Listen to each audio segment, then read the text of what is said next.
Amakijon bugun yangi qissa o'qib berasiz, ha? Bugun qunduzlar haqida gaplashamiz va videoni oxirigacha ko'ring.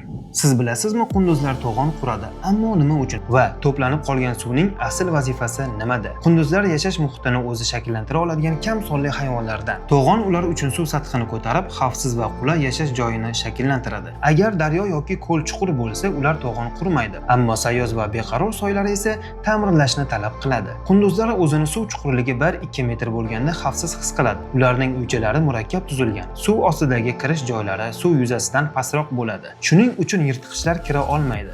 Uyning markazi esa suvdan balandroqda joylashib, quruq va qulay bo'ladi. Yana bir afzalligi shuki, chuqur suv qishda ham butunlay muzlab qolmaydi. Bu esa qunduzlar uchun zarur sharoitni saqlab turadi. Ular suv ostida shox-shabba to'plashadi va qish uchun zaxira qilib qo'yishadi. Sovuq suvda bu oziq-ovqat buzilmaydi. Qunduzlar suvda quruqlikka qaraganda tezroq harakatlanadi va og'ir shoxlarni ham bemalol tashiy oladi. Qunduzlar o'z inshootlariga doimiy g'amxo'rlik qiladi. Agar suv kamayib qolsa yoki to'g'on yorilib ketsa, ular uni darhol ta'mirlaydi. Suv haddan tashqari ko'payib ketsa, uylarni suv bosmasligi uchun qo'shimcha suv o'tkazichlar ochadi. To'g'on qurishda daraxt shox-shabba, tosh, loy va o't o'lanlardan foydalanadi. Qurilish jarayonida ular maxsus usullarni qo'llaydi.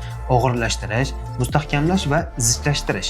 Natijada oddiy uyum emas, balki suv oqimi, relyef va materiallarni hisobga olgan muhandislik inshooti yuzaga keladi. Ba'zi mamlakatlarda qunduzlar muammo sifatida qaraladi. Maxsus firmalar ularning to'g'onlarini buzish bilan shug'ullanadi. Lekin ko'pincha suv o'tkazuvchi quvurlar o'rnatiladi. Ular suvni to'g'ondan ovozsiz o'tkazib yuboradi. Qunduzlar esa suv oqayotganini sezmaydi, chunki ular faqat shovqinga qarab harakatlanishadi. Aynan suv shildirashi ularga ta'mirlash vaqti keldi degan signalni beradi. Keyingi videoda qaysi hayvon haqida ma'lumot beraylik? Izohlarda yozib qoldiringlar.